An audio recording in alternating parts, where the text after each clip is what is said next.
Hey, I'm Cristelle Barbeau. I build ideas, break rules, and push trends. Not for attention, but to open the road for other women. This Women's Month, we meet the women who are rewriting the script in male dominated industries. Innovators, leaders, fighters. Women with the vision and the relentless drive to make a difference. Their stories aren't just inspiring, they're a roadmap for what's possible. Presented in partnership with BMW Umhlanga, where ambition meets performance, and together we are driving change. Out of everything in the world, like, what inspired you to become a firefighter, and how did your journey begin? I've always wanted to be a first responder. I like maybe in the police or paramedic, but it didn't work out that way. I did apply for police, but they didn't call me back. And then my supervisor, where I was working currently, at that time BBM was still a thing. So she sent me a broadcast message to say that the municipality were looking for female firefighters. Okay. Yeah, and then I applied, and the municipality kept in contact with me until the very end. So yeah, I think I'm where I'm meant to be. Definitely saving lives. Yo. So obviously you've been doing this for a minute. You know what I'm saying? Can you share your most proud moment? My most proud moments, I'd have to say, is getting the uniform and putting the uniform on. That was a very proud moment for me. To actually have my name engraved on the front. Yeah. You know what I'm saying? But like you see, the thing is there's so many cases that you had to obviously attend to, whether it be rescue, whatever the case might be. Um, is there one call out that you remember that still sticks with you today? I work at one of the busiest fire stations. We respond almost every single day. One that stuck out was giving CPR to a 9-year-old girl, and she didn't make it. That was almost 6 years ago, and I still think about her. Gosh, I yeah, think no, about her and her family and what they went through. I can imagine. But you see, stuff like that is so. It's so touching because yo, my watch just went to my stomach now. I'm checking, hey. But is there any aftercare, any support system whereby you as a firefighter and obviously your other colleagues, because Yes. they obviously experience other stuff, Yes. that sticks with them? Is there trauma counseling? How do you go about dealing with yourself after trying to save someone's life that you are unable to save? You know, because that's a hectic task to do, and I wouldn't want to call it a burden, but it's something heavy that you carry. That's How do you true. deal with it? We talk about it as a crew. We do debriefing, and also they do offer counseling at work, but that's something that you have to say that you need or you require. It's not just You can't just go there and get it. You yes, you have to say that I need counseling, and then they set it up for you. okay, so they obviously do something curated to what you're actually going through, like a Yes. program. So Yes, it's yes, yes. specifically curated to something that Yes. can assist you in Yes, you dealing go with it. for therapy as many times as you need to. And you Sure. can phone there's a hotline, you phone them whenever you need to. It doesn't matter any time of day. You can speak to Yeah. them about absolutely anything, even if it's not related to the calls, but even if you're going through something at home, you can speak to them. So in saying that, right? We all know. I mean, I grew up knowing there's a fireman. He's not going to save that cat on a tree or something. You know what I'm saying? It's such a male-dominated space. How do you feel in that space itself? You know what I'm saying? Like, because you don't always hear, oh, there's a firewoman. Um, you know. That's true. And a lot of people also, they ask me, what do we call you? And I'm like, you can call me a firefighter or a firewoman. And women were only introduced into the municipality in 1996. So it's fairly new. And one of the reasons were they would say that women are too weak. They don't have the same strength as men, but we do receive the same kind of training that men go through. And strength is not the only thing that makes a good firefighter. Yo. You need to have morals, ethics, composure, You know, you're dealing with a lot of traumatic events. So there's a lot that goes into making you a well-rounded, good firefighter. No, definitely. I mean, I'm just trying to imagine you drop and rolling here. How would it be? You know, because normally you would get that man or the firefighter who's like quick to throw up the ladder or slide down a pole. I mean, even in the animations, there's always Right. just the like, I don't know, Paw Patrol or something. You just always get that male That's um, true. firefighter saving lives, you That's know? true. And I am such a good commander. He would always make me do all those demonstrations. I would be that person, stop, drop, and roll, and do all the demos, climb the ladder. There was nothing that he didn't make me do, and I think Okay. that also developed me to be the firefighter I am today. So if he's so dependent on you doing these things, like, you know, for someone who's looking into going into the career of being a firefighter and as a female, obviously, okay, I'm not married, I don't have kids, but that's something that I would like look into or want to be. Right. So if that's something in my pipeline or in my short-term goals of wanting to get married, wanting to have kids, how how is your schedule like in terms of being so for I want to be that active mother, you know what I'm saying? I Okay. want to go to that soccer game, I want to go to the parents meeting, I want to hear what they have to say about my children, you know what I'm saying? But if I'm always having to rescue or to be here or to be there, how do you or how's it accommodative to that lifestyle? Right. So we are actually shift workers. We work 2 day shift, 2 night shift. Our day shift is from 9 in the morning to 6 in the evening, and then night shift is from 6 in the evening to 9 in the morning. So the 2 day shift, 2 night shift, and then we get 4 consecutive days off. So in that 4 days, you can do whatever you want. So So it's your time. it's your time. It's your time. Okay, that sounds more So you have a convincing. lot of time on your hands. But it's also very demanding, and that makes sense. You know, Yes, yes. So that time was also we use it to you need a lot of rest as well, because your body to like because physically, and you, then also working shifts is not easy. It's not yeah, easy on the body because sometimes you can work the entire night. You can work that whole 15 hours, yo, and that is it's crazy crazy. because sometimes, like, let's just say you get a call as soon as you start shift. You get a call. You won't even have your lunch with you. But there are times, like we can ask a vehicle to go and fetch our lunch, and then we can eat at the incident. We won't Okay. be released from the incident until the fire is extinguished. She's so only leaving crumbs and ashes there. Your lunch crumbs. There's times you just get back to station and then they're dispatching you again. Yeah. So you just grab your water, you grab your lunch, you're eating in the fire engine. Once you've dressed up, eating in the fire engine. Oh, There's a lot of times that has happened. so like obviously in your experience, like coming from that, you know, like female firefighters, like do you feel like they bring a unique perspective or like strength to the team? Like, you know, because I mean we totally wired differently compared to a man. You know, like a man doesn't think how we think. You know, like our first thoughts, if you get to a scene and we see something, we'd react differently to how a man would think. You know, obviously there's a training where you have to follow protocol, but we have more of like empathy, a Yes. softness to us. Yes. Do you feel like that makes a difference in attending to cases or to rescues, or in general in your space with your colleagues? I feel like women, we're generally good planners, and we're also very empathetic. So like when we deal, and you need empathy, especially like when dealing with traumatic cases, because you're dealing with family that maybe they've lost their homes, or like their loved ones have passed away, or injured very severely. So you also need to know how to talk to family members or patients. I can't just go and start demanding things. There's a way that you talk to patients or members of public, and I feel like women, they really shine in that aspect.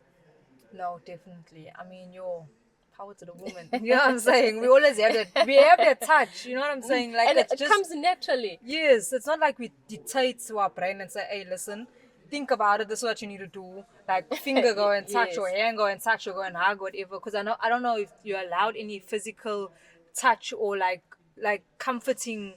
If something Yes. happens, are you allowed to touch patients in that sense to be like, "Hey, it's gonna be okay" or You something? you can do it, but it's better if it's initiated from that from that Okay. person, not coming from you. So know. you're not like overbearing. Yes, you're not into their personal space, because that's also Yeah. another issue. True. So like obviously you Durban based, Yes. right? Yes. So is there any not give back but like like that you assist in your own community, that you're able to help or you know? Okay, I have the honor and the privilege of serving this community that I grew up in. So that for me, and I'm actually the driver and the pump operator of the fire engine. So, like for females seeing me driving the truck, it gives them motivation to at least start their license. Yeah. A lot of people are like, Exactly. oh, how are you doing it? I'm like, you can see I'm doing it. Yes. So that's something that, and another thing is it's also good with representation. Yes, because like you said, I've never seen a female firefighter. I've only seen a female firefighter in my adult life. Exactly. That's what I'm saying. We grew up only knowing the men are Yes. sliding down poles. And then it also shows the future generations that it's possible and it's doable. Exactly. Yeah. And you say community, where is your community? Wentworth. Ay!